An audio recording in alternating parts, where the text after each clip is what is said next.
me rappelle, ça a commencé au milieu de tout ça, là. La tribune officielle, Jean Bouin. Sa latérale, la tribune Jean Jaurès, toujours trop calme. Puis les virages. D'un côté, le virage nord, Tony Garnier, qui est créateur du lieu. Et de l'autre, au sud, c'est Coubertin. Et c'est autre chose. Un peu plus haut, au cœur du virage, la place de mon père sous les ailes du paquebot. La numéro 23E. Tout est encore là. Et les coursives, et les couloirs dans le jus de l'époque. Il y a peut-être que les couleurs qui ont changé. Plus de traces du club qui est parti maintenant. Pendant près de 60 ans, l'Olympique Lyonnais a joué ici. Il y a marqué ses plus belles pages. Il y a connu ses victoires les plus folles. Mon père y était, au numéro 23E, au sein du virage sud du stade Gerland. Mon père, cet ultra qui me disait toujours « Sois dur sans jamais être en rage. Et alors, tu seras un ultra, mon fils. Tu seras un ultra. »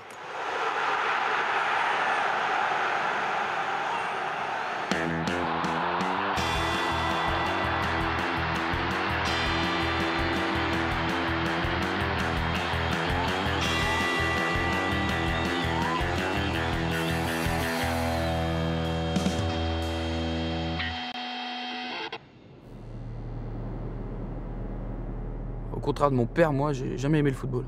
Trop lent, pas assez d'impact, esprit trop étroit, pas de camaraderie. Pourtant, mon père, il m'y a traîné beaucoup. Je compte plus les fois où j'ai passé le tunnel de Fourvière, longé les bords de Saône, entendu mon père râler pour trouver un endroit où se garer les soirs de match. Les allées et venues dans le Vieux-Lyon, la tournée des bars, tenir le coin, le bar encore, les bandes rivales aussi. Mon père, il a toujours soutenu ces rivalités, il a participé aux bagarres, pour l'honneur du club et de la ville, qui disait. Plus que le football, moi, je comprenais pas l'engagement presque religieux de mon père pour son cop. Tout ce temps consacré à sa famille, ça l'empêchait d'avoir un emploi stable, d'évoluer. Alors, comme les autres, mon père était intérimaire à la chaîne. Toute sa vie, mon père, il a construit des machines à laver. Ses congés, c'était aller au stade, fréquenter les ultras, tenir le violon. Nos vacances, ça ressemblait à des heures de bus pour traverser la France, parfois l'Europe. On allait supporter le club en déplacement à Lille, à Toulouse, à Berlin, on a été, à Séville aussi. On en profitait pour faire des visites, mais rapides, pour dire quoi. Voilà, ça a duré comme ça un moment. Et pendant que le club gagnait, mon père, lui, il perdait. L'usine, elle a fermé. On lui a tout retiré. Son salaire, ses collègues, son logement, sa dignité. Il restait plus que le club et le football. À mes 16 ans, mon père trouve une place de gardien dans une grande demeure lyonnaise, chez monsieur et madame Bien-Aimé. Supporters du club aussi, mais en tribune Jean Jaurès. Ici, mon père, il s'occupe de tout. Du ménage, du jardin, de l'entretien des boiseries, de la réception des colis. Sauf de moi, peut-être. Je le remplace quand il part au stade. C'est le contrat qu'on a passé avec les bien-aimés. Chez nous, c'est la dépendance à l'étage. On a tout ce qu'il faut. Une cuisine, un petit salon, quelques livres. Et plus loin, c'est ma chambre. Modeste, mais je l'aime bien. Bientôt, j'ai 17 ans. Mon père, il insiste pour que je continue à jouer au foot dans le club du coin. Je joue attaquant. J'aime toujours pas, mais je marque beaucoup. J'enchaîne les victoires dans le championnat amateur. Je retourne même au stade avec mon père. Et je m'y fais quelques amis. Mais j'assiste à tout ça comme spectateur et on me le reproche. Moi, je réponds jamais. Je regarde mon père crier, fanfaronner au milieu du virage, boire, oublier le reste, partager sa fierté. Ils sont fiers de se sentir au-dessus du club, d'avoir vu passer les joueurs, les entraîneurs, les victoires et les défaites. Les titres sont jamais lâchés. Et quand les années auront passé, que tout le monde sera parti, lui, il sera toujours là avec les ultras.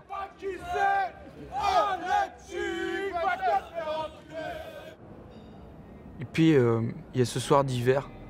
Tout est normal, comme d'habitude. Le COP se sépare.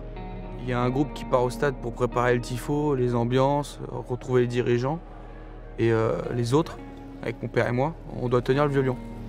J'ai jamais trop compris ce que voulait dire tenir le quartier. Jusqu'à ce soir-là.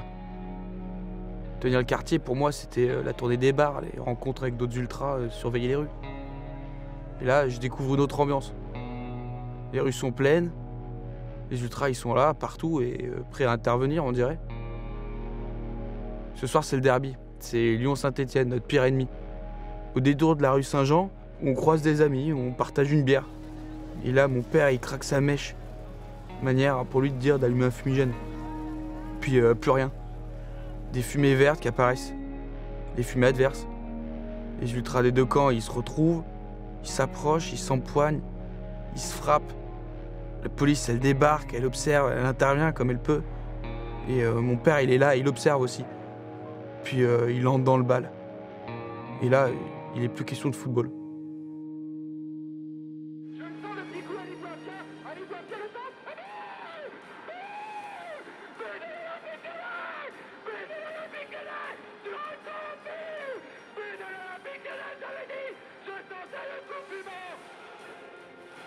Là, tout nous échappe. Les joueurs qu'on aimait partent.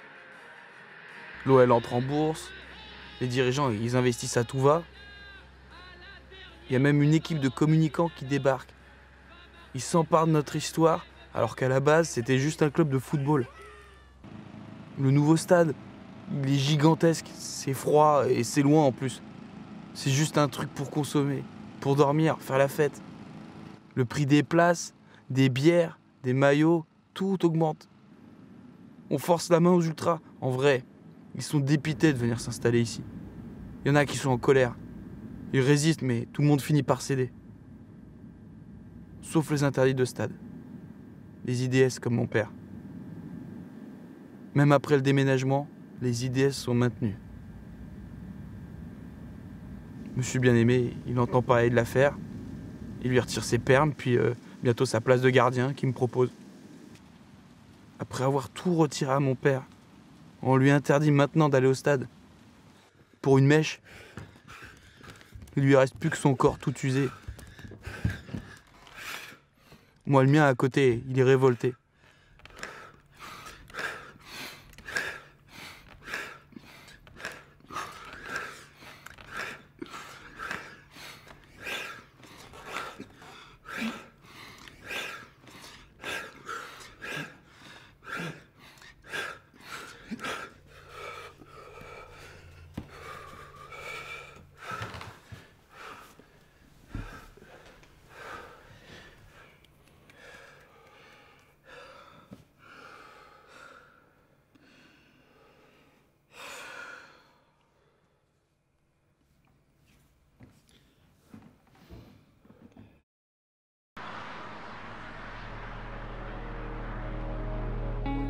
Après tout ça, je refuse la place chez les bien-aimés. Je prends celle de mon père au milieu du COP et hors du stade, celle de ma classe sociale au milieu des luttes. Je veux laver les injustices faites à mon père et aux siens. J'épouse toutes les révoltes. Je me rebelle.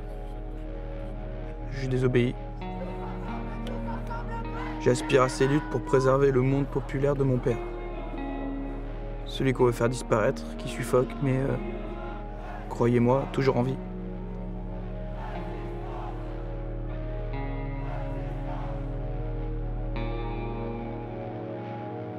Je suis devenu un ultra.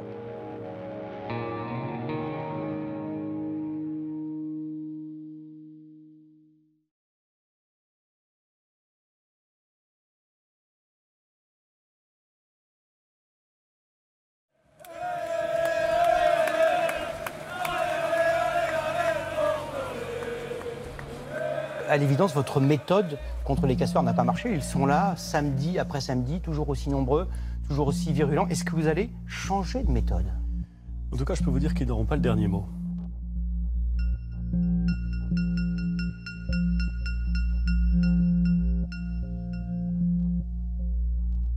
On a connu une situation en France où, dans des grandes manifestations publiques, on avait des débordements, et des débordements d'une grande violence. C'était, vous vous en souvenez sans doute, dans le courant des années 2000, dans les stades, et notamment dans les stades de foot.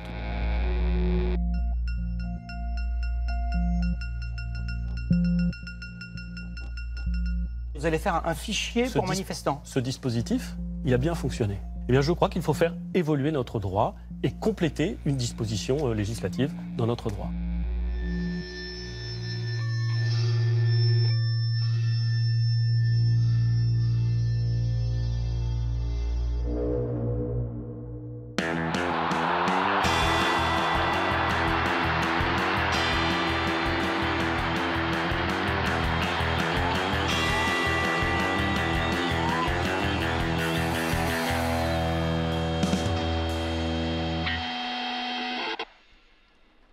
Je m'appelle Alex, j'ai 42 ans, je suis marié, cadre dans la fonction publique. Et pour moi, ce que représente d'être ultra, c'est une manière de vivre sa passion de supporter à l'extrême. Je m'appelle Clément, j'ai 31 ans. Je suis magasinier dans une petite boîte autour de Bordeaux et je suis responsable ultramarine. Je suis Florian, je suis ultra depuis 1994. C'est mon père qui m'a amené au stade dans les années, milieu des années 80, du temps du Grand Bordeaux. Le regard de la société, il est assez dur. Il est de ce que les médias retranscrivent, il est de ce que les gens schématisent très vite. Pour eux, les supporters de foot, ça reste des bourrins. Soit ils ont des perruques qui ressemblent à rien, c'est des gros bofs, soit sinon c'est des gros bourrins qui se mettent sur la gueule et c'est des hooligans, des fachos, etc.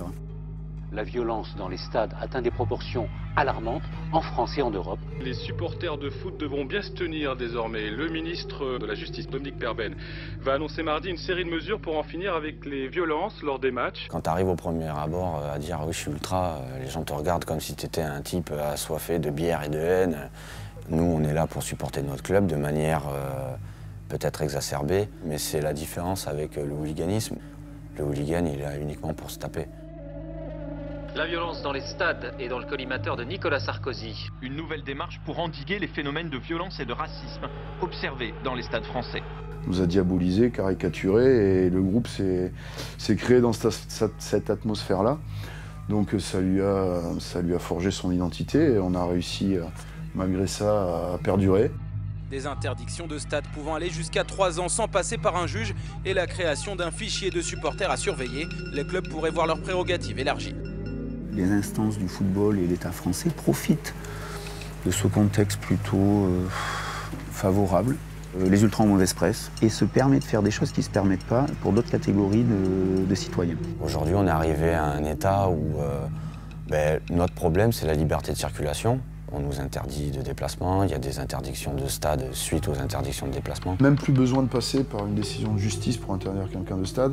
On soupçonne quelqu'un potentiellement d'être dangereux, donc on l'interdit administrativement de stade sans passer par un tribunal. Avant, on pouvait finir en garde à vue pour des faits de violence. Aujourd'hui, on peut finir 96 heures en garde à vue pour un match.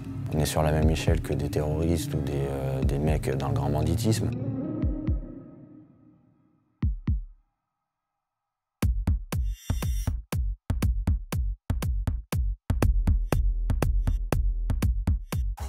Et ça choque personne. Que, de manière préventive, on outrepasse les règles. Vraiment, ils se servent des ultras comme d'une expérimentation du droit. On se sert des ultras comme d'un terrain d'expérimentation répressive.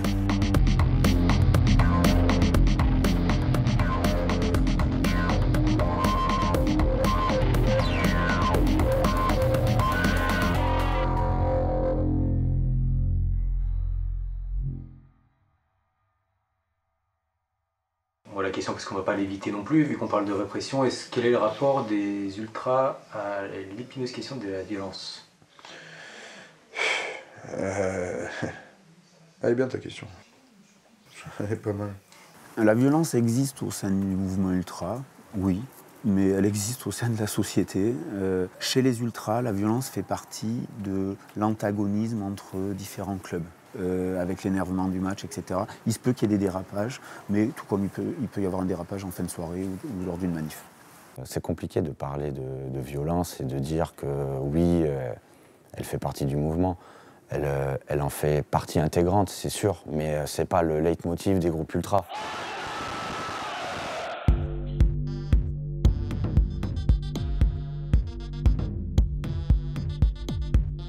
Je crois qu'au contraire, cette approche de la violence, c'est curieux pour un citoyen lambda de comprendre ça, mais tout ce qu'a apporté le mouvement ultra en bienfait, en gestion de groupes humains, de foule, etc., au contraire, ça l'a encadré plus que ça ne l'a développé.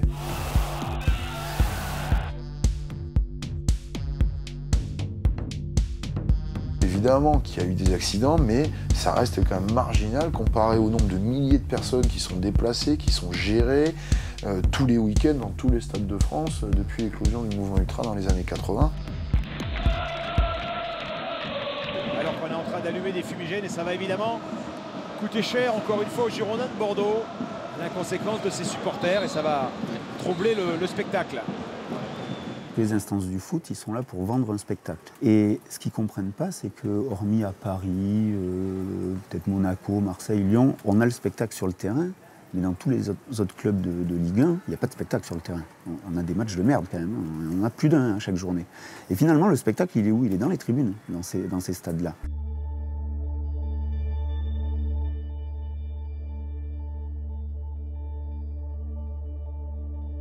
Franchement, comment on peut imaginer des gens excessifs qui mettent des ambiances extraordinaires dans des stades, être totalement des enfants de cœur et d'être totalement parfait. Elle a une passion excessive, elle a des bons côtés, mais fatalement, elle peut avoir aussi des mauvais côtés.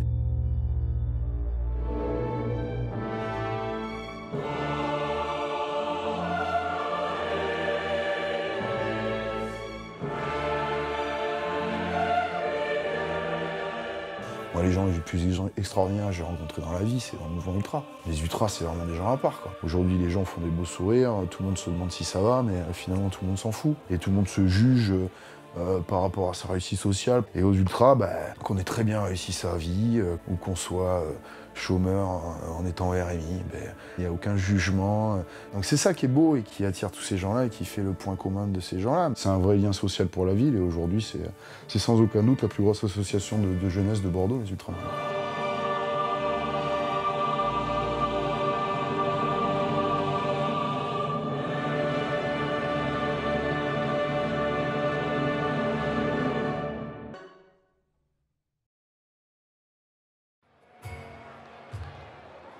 We've conquered all of Europe. We're never gonna stop. Clap your hands from Pakistan to Turkey. We've won the heart. What pains we have been shopping. The fields of Anfield. We are all supporters. Let's hear it, kids.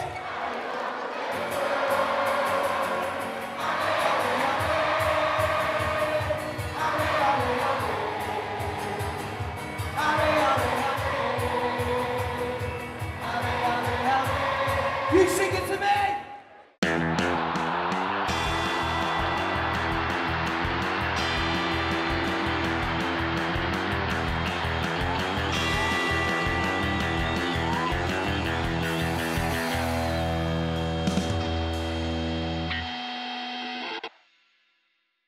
I'm not singing pop songs, I'm singing football chants.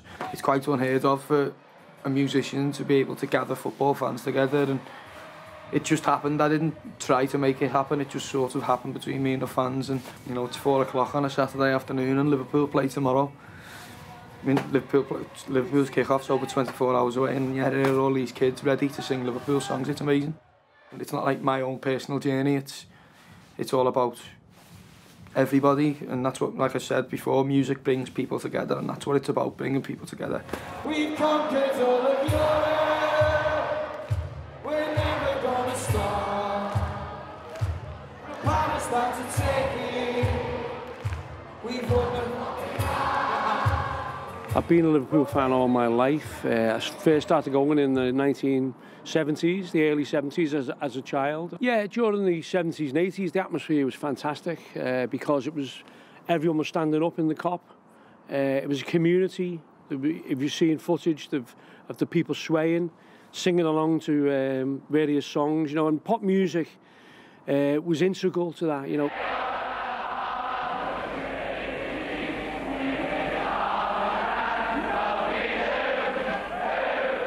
The Kop would sway from side to side. It wasn't a pen system, so it had natural movement.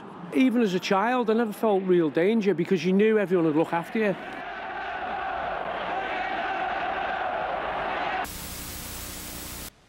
And welcome to Hillsborough. The sun has come out to greet you, and referee Ray Lewis just indicating to the teams that they will be playing in the directions in which they're set at the moment. I was at Hillsborough, yeah, but by 3:30, the game kicked off at 3 o'clock. It was abandoned at 6 minutes past 3. Capacity of Hillsborough, 54,101, and it would appear that too many of them are on that terrace behind Bruce Grobbelaar's goal. So about 3:30, I was on the halfway line. I thought, I'm going to go onto the pitch. Nobody knew anyone had died. Everyone just thought, you know, something's happened and there's been overcrowding. Liverpool fans were getting the advertising hoardings from the side of the stadium and using them as stretchers. So I asked the line of the police, why can't you help give mouth-to-mouth CPR, resuscitation? They said, we're waiting for orders. They were on the pitch to stop a pitch invasion. It was a complete, absolute shambles. Shortly after the game, I started listening to radio reports. The narrative was, it wasn't Liverpool fans were heroes, it was they were to blame.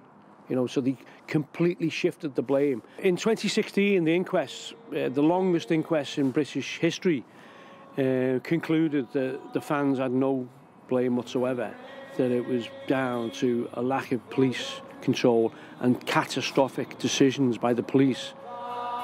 96 people were horrifically crushed, you know. With hope in your heart, and you'll never walk alone.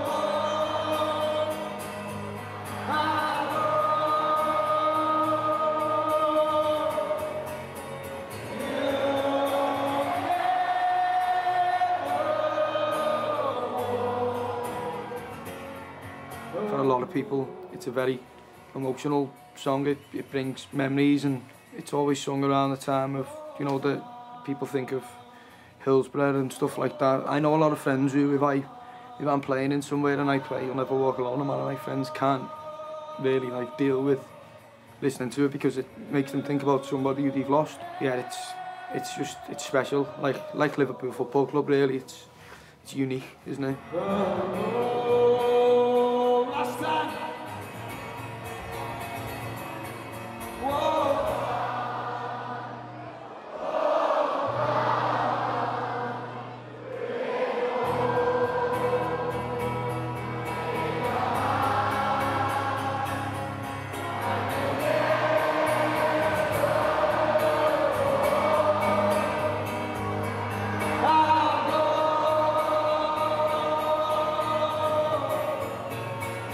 Justice Taylor was appointed by Margaret Thatcher to look into the reasons for the Hillsborough disaster.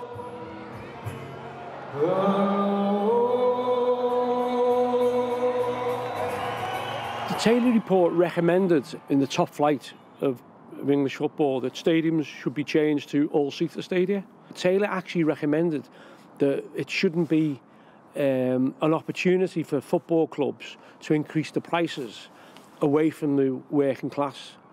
Unfortunately, there was no legal requirement for that, and football clubs just saw the opportunity to raise the prices, and that's what happened, you know.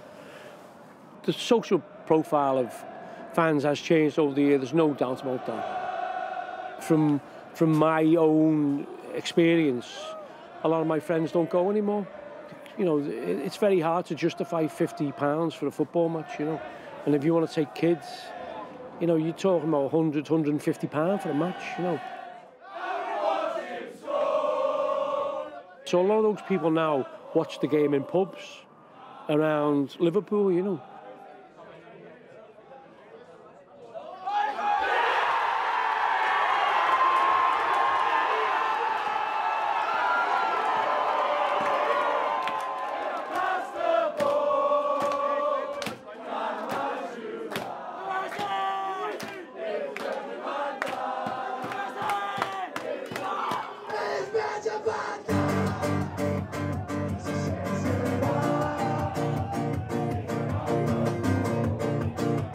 Watch it,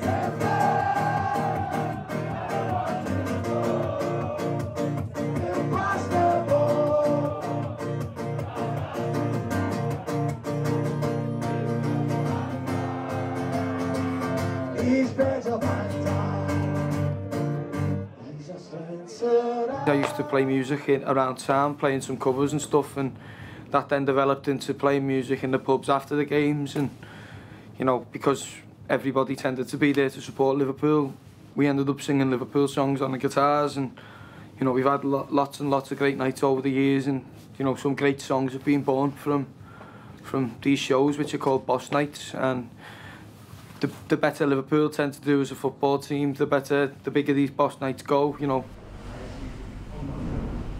So the Boss events, they're really for people who want to be able to go to Anfield but can't because they can't get tickets or they can't afford tickets. It's like an alternative community, really. They don't call themselves ultras because that's a European term, you know. But they're the same people who go to the away matches, sing the songs, get the songs going. So they're exactly the same people.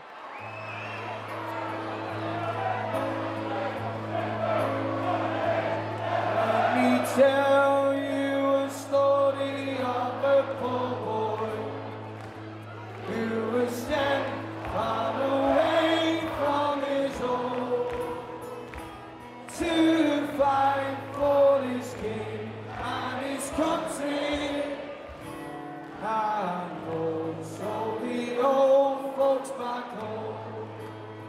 They're very historical songs, and then you've also got songs like Poor Scouser Tommy, which was about a man who was fighting in the war for his country, and as he was shot down, in his last dying breath, he declared his love for Liverpool Football Club, and you know, that's probably my favourite song. I'd like to think, you know, besides my girlfriend and my family, like probably one of my last thoughts would be, you know, the sight of the Kop, and you know, all the things certainly now, all the amazing, you know, experiences I've had with Liverpool. I'm sure that they'll be in my last words and my last thoughts. These are the last words we said. We'll hold it for as long as we can, yeah? Oh!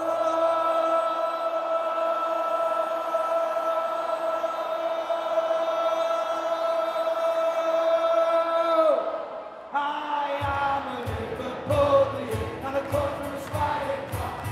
I like to sing, I like to shout, I go in quite a lot. We support a team that plays in red, a team that we all know, a team that we go Liverpool, to glory we will go.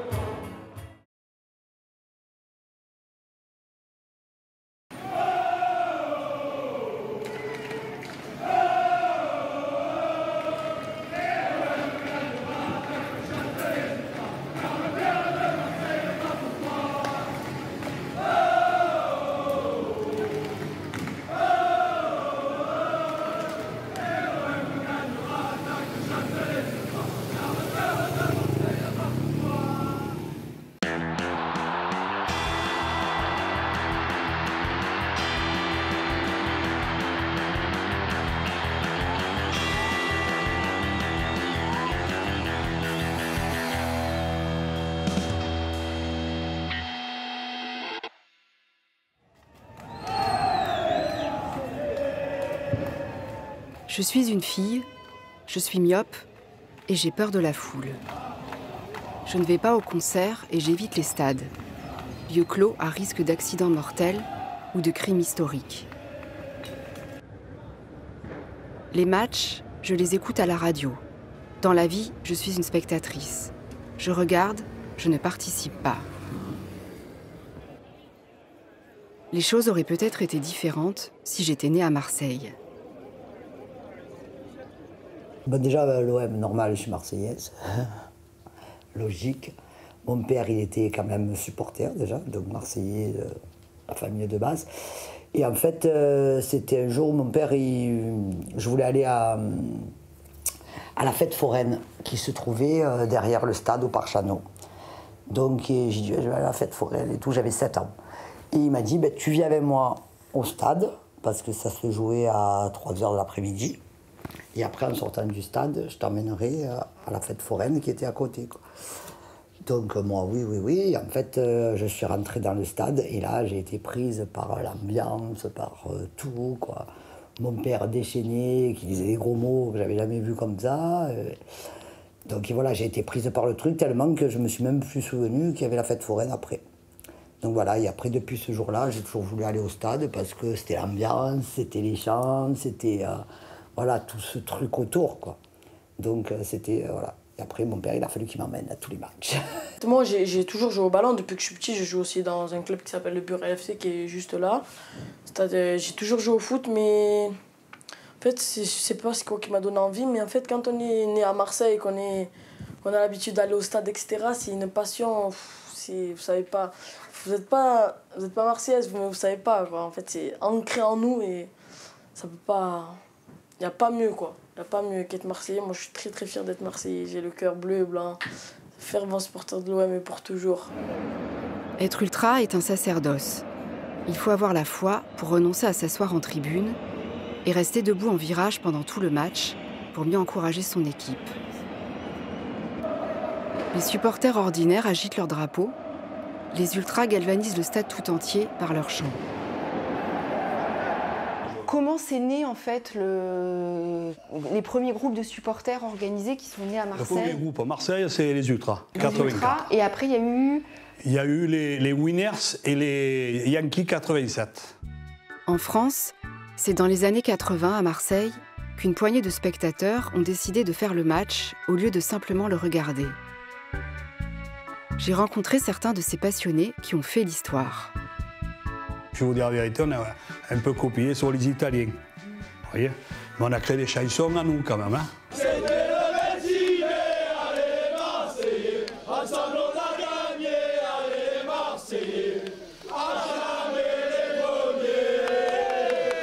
Ça, c'est les grandes voix qu'on mettait.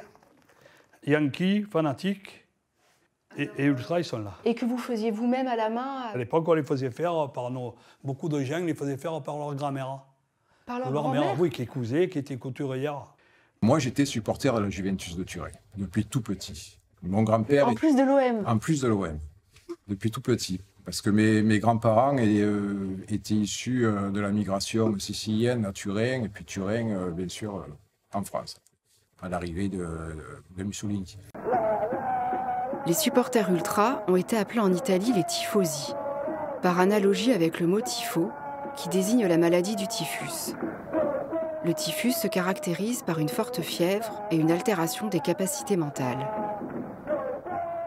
Donc on est allé sur place voir comment ça se passait réellement. Et là, on s'est pris évidemment une claque monumentale quand on est arrivé au Stadio Comunale, qui n'est pas un des stades les plus chauds bouillants de l'Italie. Hein. Voilà. Mais déjà, pour nous, c'était absolument fabuleux. Des drapeaux qui faisaient 100 mètres de long, des trucs incroyables, incroyables. Des tifos hallucinants. Et c'est ce qui nous a donné l'envie de faire la même chose ici, quoi. Le spectacle devient aussi important dans la tribune que sur la pelouse. Et parfois même, c'est la tribune qui l'emporte. On est le 12e homme, hein, toujours, quoi qu'il arrive. Bien oui. C'est même les joueurs, des fois, qui demandent. Tu vois? Qui demandent à ce que vous soyez encore plus... Oui, oui, et oui. Selon, quand il y a un match nul, que c'est, tu vois, les joueurs, ils demandent. Et donc Chris Waddle, il jouait particulièrement bien. Ah oui, c'était l'idole de tout le monde. Déjà, tous les minots, ils avaient la coupe à la Waddle. C'était court devant et long derrière. Tu vois, il avait la nuque longue. J'ai eu même un chien qui s'appelait Waddle, moi. Un Yorkshire, c'est mon père. Il avait trouvé un Yorkshire en bas de chez lui. Après, il avait gardé, du coup, il a dit, c'est un Anglais, on l'appelle Waddle. Celui-là, je vais me le faire tatouer. Le stade, là? Ouais, celui-là. Là, de l'autre côté, là. Faut que je me la pas avec ça, je vais le mettre là. Moi qui pensais être une grande fétichiste avec mon habitude de garder mes tickets de cinéma. Je suis une petite joueuse à côté de Cécile. Je pense aussi à Sandra qui a déménagé pour habiter dans un immeuble en face du Vélodrome, au 14e étage, malgré le vertige, ou à Claude qui veut être incinéré et qu'on répande ses cendres sur le stade. Imagine si t'étais pas né à Marseille, par exemple. Est-ce que tu supporterais l'OM? Non, ben non. Mais non. Je supporterais la ville où je suis né. quoi qu'il arrive. Moi, j'arrive pas à comprendre ça. Ceux qui habitent en Anaheim, à MTP, il est de Lyon, il vient tout là, il s'est marqué. Je comprends pas, moi, ça. Tu es de Lyon, reste à Lyon. Peut-être que si j'aurais pas été né à Marseille, tant que j'aurais pas été supporter de l'OM. Mais là, tant mieux que je suis né à Marseille, que je suis un supporter de l'OM, toujours derrière eux, et voilà. Très fier d'être né à Marseille, d'être supporter de l'OM. Il faut des trésors d'ingéniosité pour supporter son équipe, en particulier lors de ses déplacements en territoire ennemi. Ainsi, Guy a affrété un navire pour transporter les fanatiques à Toulon, en 90, afin de contourner les barrages routiers de la police.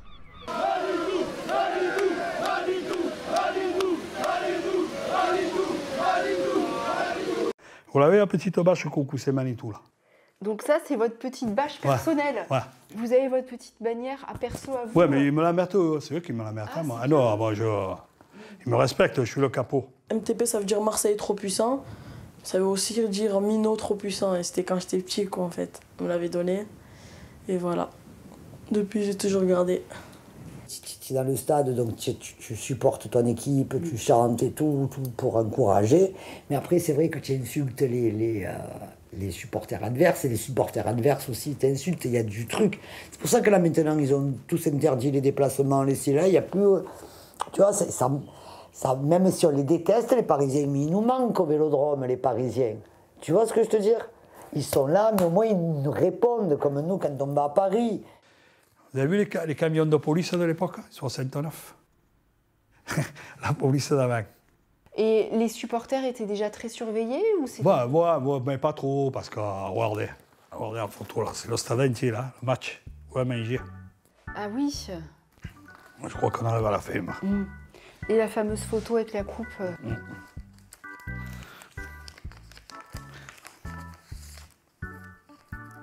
Tiens, je vous la donne, là, celle-là.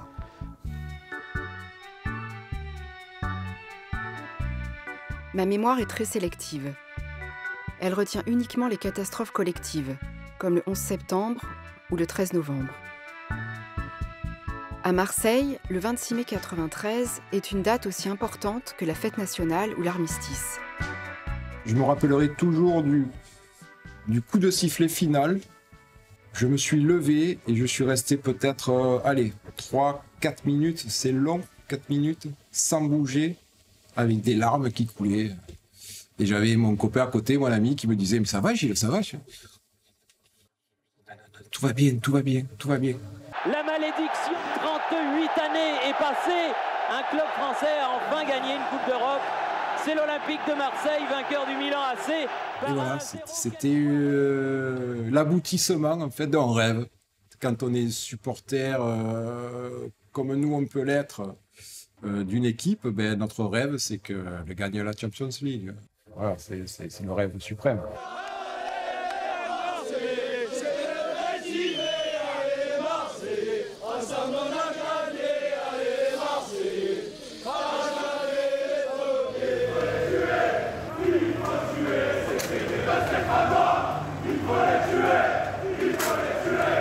« 93 constitue à Marseille une source de fierté inoxydable et explique peut-être l'énergie féroce qui anime encore les ultras. Je sais bien que personne n'est dupe, ni l'assistance, ni eux-mêmes. C'est un jeu de rôle, une guerre sans fusil. Mais ce n'est pas seulement du cinéma. Se donner en spectacle, faire du boucan, c'est une façon de se rendre justice, c'est une proclamation d'existence.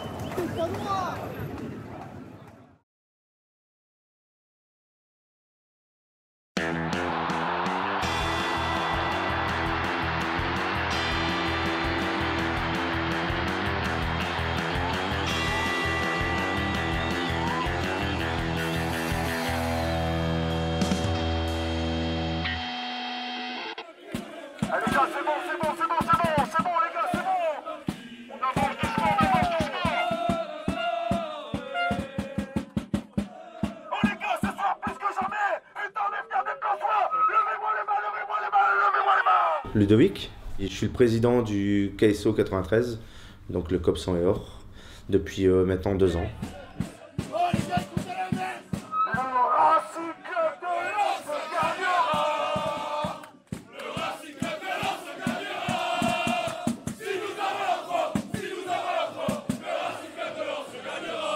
a toujours fait partie d'un groupe ultra.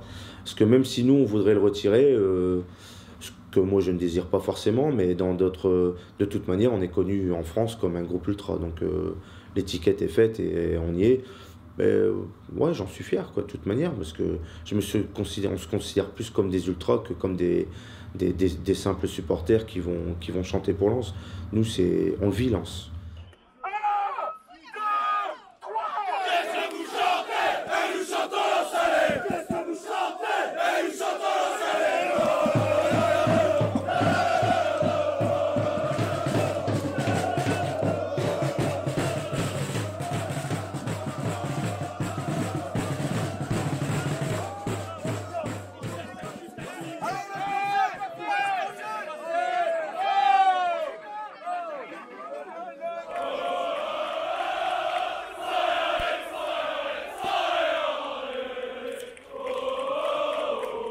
Il n'y a pas que seulement les matchs à Lens, hein. Il y a d'autres événements qui se passent où on est présent, aux entraînements ou autres. Hein. Là, les U19, ils vont jouer très prochainement contre les Parisiens. Bien sûr, on va les supporter, c'est normal, c'est Lens. Quoi qu'il arrive, il faut être présent. Même si les joueurs n'en valent pas la peine, il y a des fois, on a eu des équipes où ils n'en valaient pas la peine, nous, on est là. Quoi qu'il arrive, on sera toujours là et on sera toujours prêt à défendre notre blason et de le représenter partout en France.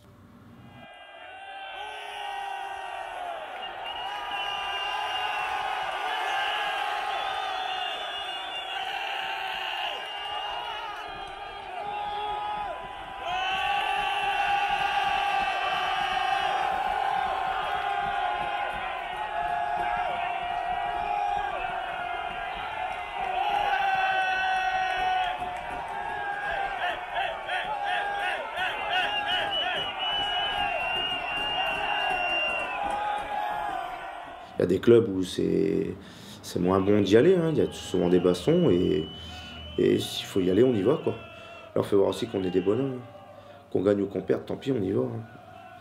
Mais c'est dommage d'en arriver là, quoi. Mais on va pas commencer à aller taper les pères de famille qui sont avec les femmes et les enfants autres. Hein.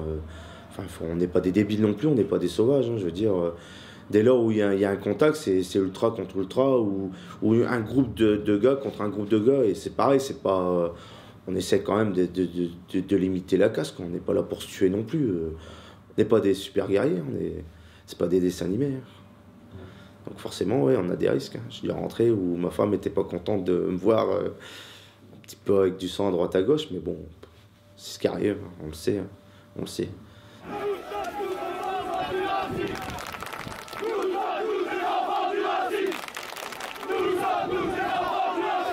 Je lui ai pris un coup de batte de baseball derrière la tête, je suis tombé un petit peu KO, après j'ai eu l'arcade un petit peu cassé, le nez un peu en sang.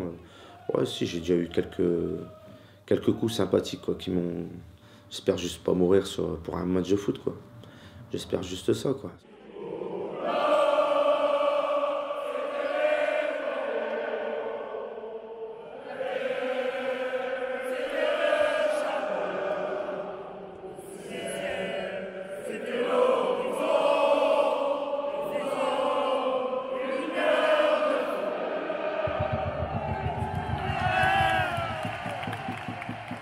Il y a une autre baston aussi qui se passe, c'est dans les tribunes, quoi, à la voix, quoi. La voix, l'animation, ça c'est la plus belle des bastons, quoi. C'est là où on représente qui nous sommes, quoi. Et on pousse notre équipe, mais en même temps on montre aux autres, voilà, nous on est là, quoi. C'est nous, quoi. Je ne louperai jamais un déplacement à Saint-Etienne, parce que Chaudron, c'est pareil, c'est magique. Ils ont un public extraordinaire, qui pour moi est le meilleur public de France. Mais ça fait plaisir en même temps, quoi. On se dit qu'il y a des rivalités entre groupes de supporters. Ouais, c'est là qu'on prend aussi notre pied, quoi. C'est là où on doit montrer qui nous sommes. C'est encore un plus beau combat.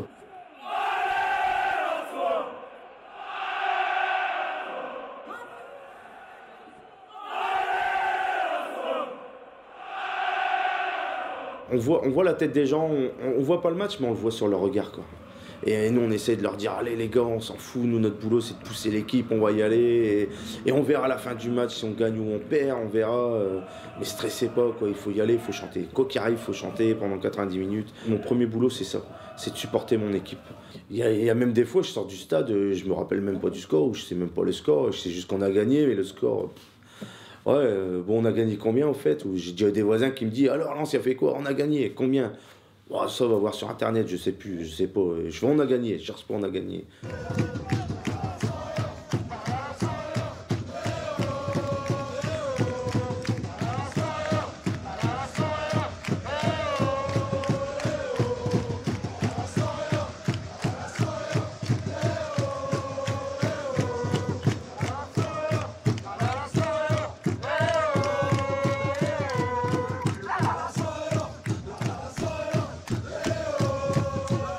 J'allais au stade, j'avais 2-3 ans avec mon grand-père, quoi. Le vieux Bollard, j'allais avec mon grand-père avec sa lampe de mineur, son petit casque de mineur. Il me racontait qu'il s'était fait engueuler par le patron, il avait pas un sang et or, enfin c'est toutes des anecdotes. J'étais tout petit, je m'en souviens, quoi. J'ai connu Bollard depuis tout petit, donc je vais les faire connaître Bollard depuis tout petit, puis leur apprendre ça. Faut les apprendre dès le premier âge.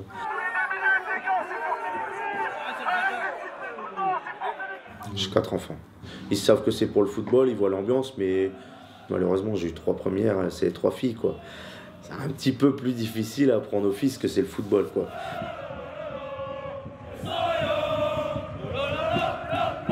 Le plus important, c'est mon petit garçon, là, à 3 ans. J'ai hâte qu'il grandisse un peu plus vite, et puis qu'on le ramène au stade, et puis que, ouais...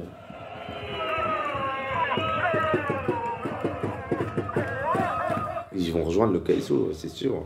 C'est sûr. Ah, ouais. Ceux qui aiment le football, en tout cas, je ne vais pas les forcer, quoi. Mais c'est soit le KSO et Lens ou rien d'autre, quoi. Ça, c'est sûr, par contre. C'est bien de la manière où ils sont formés, où ils sont éduqués. Il n'y a pas de danger. Il n'y a pas de danger qu'ils aiment notre club.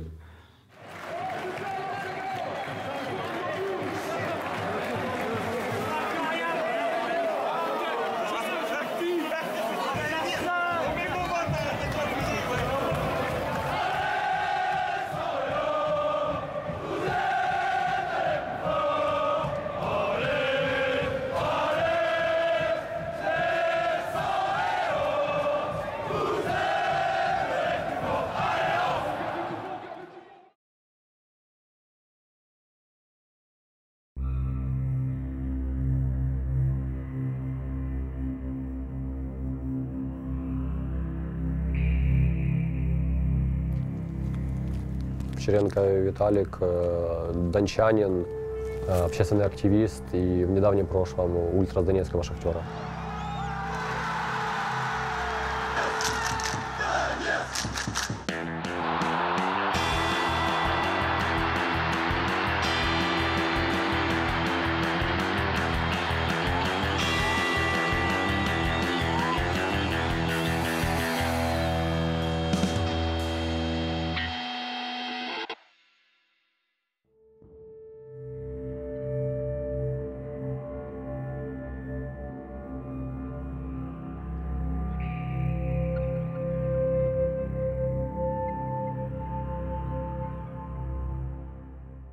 Я участвовал в фанатском движении «Шахтера» около 10 лет.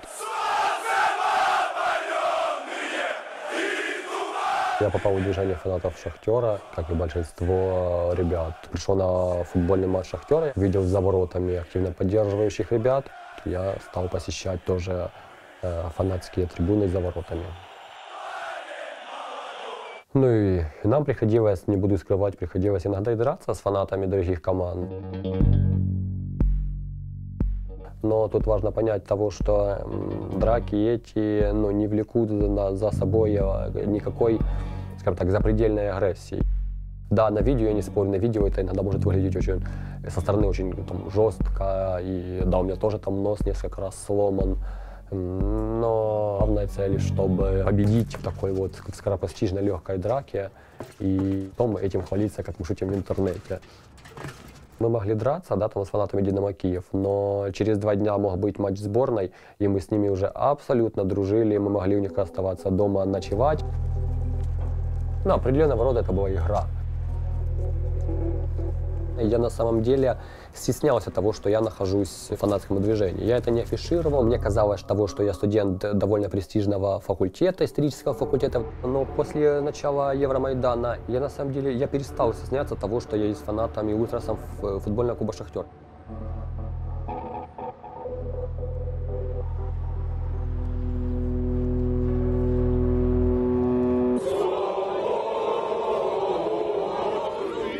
Когда в Донецке был маленький Евромайдан, начали приезжать тетушки.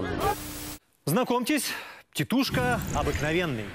Черная куртка, черная кепка, рослый, занимается спортом, возможно, единоборствами. Жестокую расправу над активистами с украинской позицией устроили тетушки, специально нанятые люди для организации провокаций. Они начали нападать на участников Донецкого Евромайдана. Милиция ничего не делала. И единственной силой, которая вышла в защиту протестующих на Евромайдане, это оказались, как неудивительно, вот эти вот хулиганы, ультрасы, которых часто клеймили, да, за то, что они дерутся в городе, это оказались на самом деле фанаты. Защитить людей, если это не может выполнить милиция. Молодцы, ребята! Ребята, спасибо, просто спасибо. Каждый гражданин Украины имеет право на высказывание своего мнения. Специально мы начали кричать «Слава Украине!», того, чтобы таким образом аккумулировать на себя вот эту вот агрессию этих пророссийских тетушек и дать время разойтись протестующим. На 2 или на 3 митингах мы вот так вот дрались. Вот эти вот пророссийские тетушки, то именно они подняли вот этот вот градус ненависти до закипания. Они были с ножами, они приехали на самом деле нас убивать.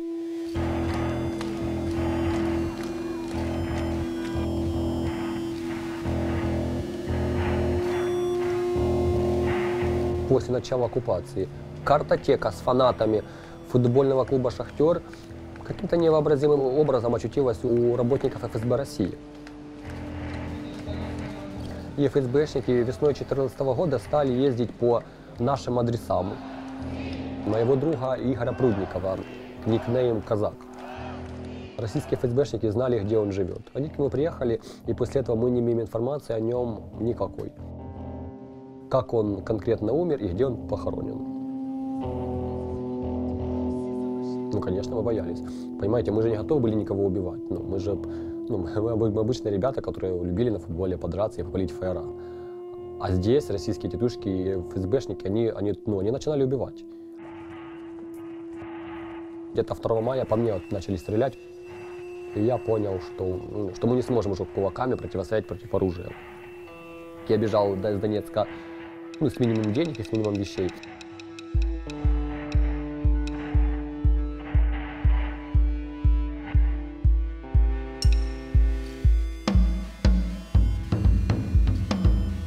Когда уже война на самом деле шла в полном разгаре, я осознал того, что надо идти либо в вооруженные силы Украины, либо идти в добровольческие батальоны. Мои ребята, знакомые из движения, одни из первых массово пошли за Украину.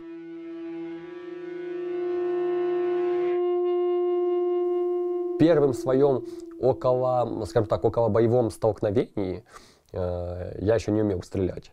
И поэтому это было очень смешно, когда я пытался стрелять, а автомат у меня вылетал с рук.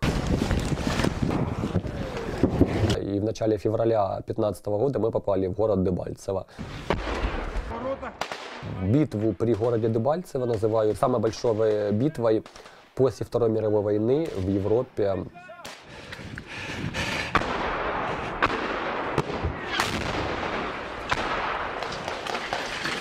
Ну, что могу сказать про войну? На войне страшно. Как это пишут в книгах, это очень страшно. По сути, война — это жребий. Весь отряд может пройти по минному полю, а последний человек идти по тропинке, а последний человек подорваться может.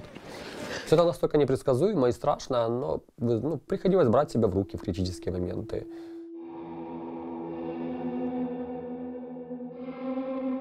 После Дебальцева, после выхода с окружения, у меня была травма спины, полученная во время выхода, в ночь выхода. Но и вот в марте 2015 года я уволился из добровольческого батальона.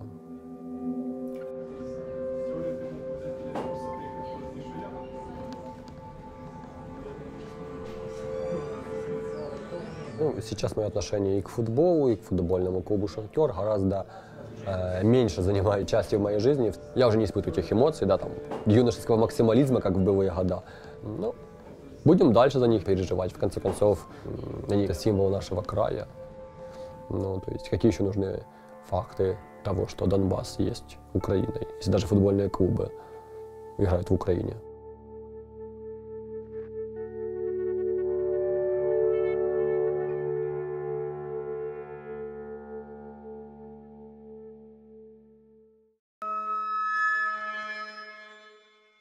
Geoffrey Guichard, attention, dans quelques secondes, c'est l'entrée des joueurs de ce 118e derby tous ensemble. 5, 4, 3, 2, 1. Geoffrey Guichard, voici votre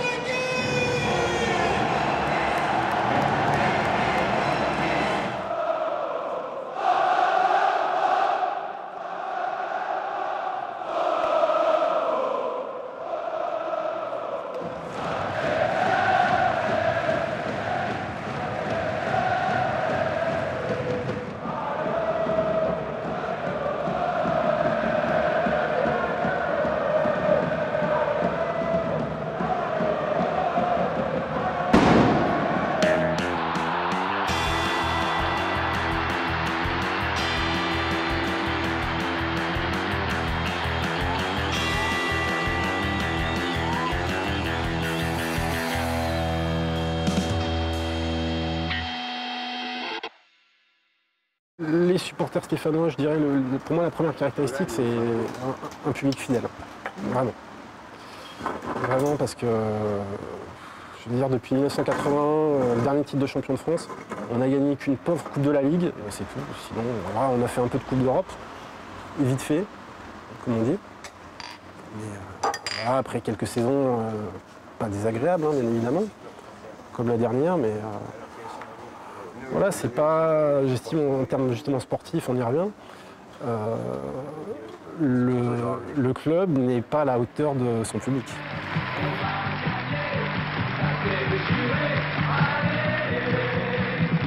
En 1976, Saint-Étienne, en allant en finale de Coupe d'Europe, a réveillé le football français qui végétait depuis les années 50.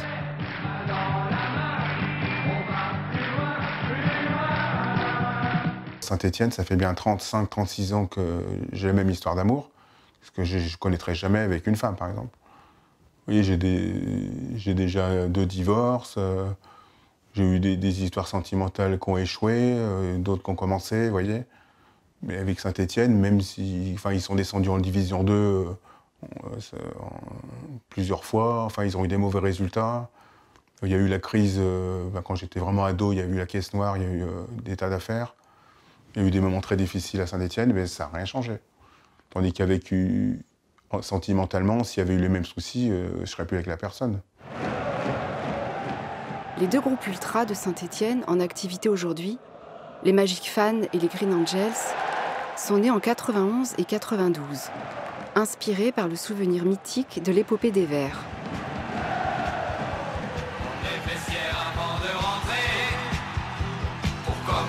À nous échauffer, tous en cœur nous chantons, on est les rois du ballon.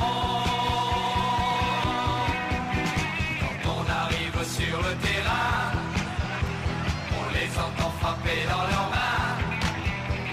Avec eux nous chantons, Saint-Étienne sera champion.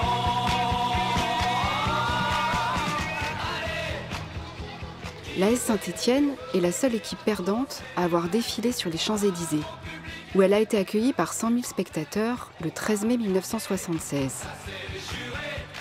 Les Verts ont mis près de 2 heures à descendre l'avenue avant d'être reçus à l'Élysée par le président de la République.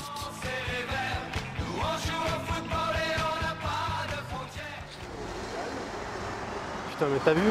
Tout ferme, hein, tu vois la sinistrose, hein. J'ai connu que ça, moi, à Saint-Étienne, hein, des trucs comme ça. Hein. Eh bien, espérons que ce tambour d'or sera remplacé dans 3 jours par la Coupe d'Europe des Nations. En effet, nous sommes au seuil d'une grande semaine sportive et c'est pourquoi nous avons placé ce ring parade sous le signe d'une double victoire.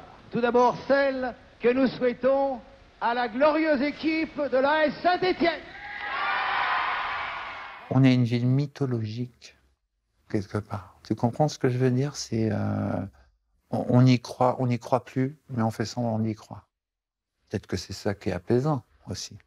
C'est quand tu fais semblant d'attendre un truc qui n'existe pas, qui ne va jamais arriver, bah, tu te lèves, t'espères. Ultra Sainté, Ultra de Saint-Étienne. MF 91, Magic Fan. GA 92, Green Angels. BG 87, Bad Gone, groupe ultra lyonnais. Assab, All Stéphanois are bastard. Tous les Stéphanois sont des bâtards. Plus vous vous éloignez de Lyon, ou par Givors, par la vallée du Gier, par Rive-de-Gier, plus vous vous rapprochez de Saint-Étienne, plus vous sentez que vous avez des groupes de supporters qui vont faire des peintures sur les murs, sur l'autoroute, sur les panneaux. Vous savez où vous, petit à petit, vous approchez du stade de façon visuelle.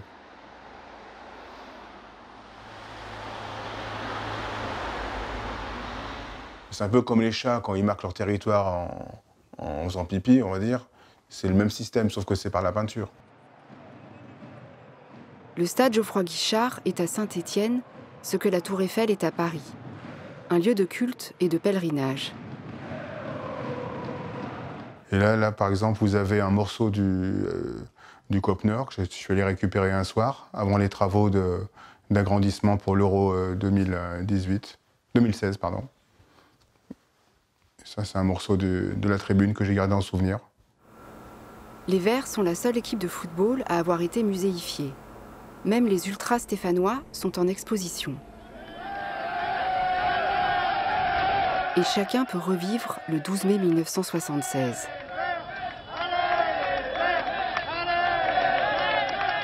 Je ne suis pas un spécialiste de l'histoire de la télévision, mais il me semble que dans les années 70, la télévision s'est grandement développée. À cette époque, il y a une hégémonie stéphanoise sur le football français et puis un club qui se distingue en Coupe d'Europe. Tout le monde avait un téléviseur et tout le monde vibrait avec les exploits de la Saint-Étienne. Et justement, ce truc, toute la France derrière les Verts, ça vient aussi de là, quoi. Le musée des Verts a poussé la conscience professionnelle jusqu'à racheter le poteau carré qui a causé la funeste défaite. Il a fallu l'abriter sous du plexiglas pour le protéger des visiteurs qui voulaient le toucher. C'est du désespoir. Quand tu es désespéré, tu vas te raccrocher à quoi? Au meilleur souvenir qui te reste. Enfin, je sais pas. Même DiCaprio, quand il meurt, hein, il s'accroche à quoi? À l'amour, au morceau de glace, mais il s'accroche encore. Moi, je crois qu'on en est au morceau de glace, quoi. Parce que l'amour pour les Verts, j'ai l'impression que c'est comme si quelqu'un croyait en une fausse promesse chaque semaine.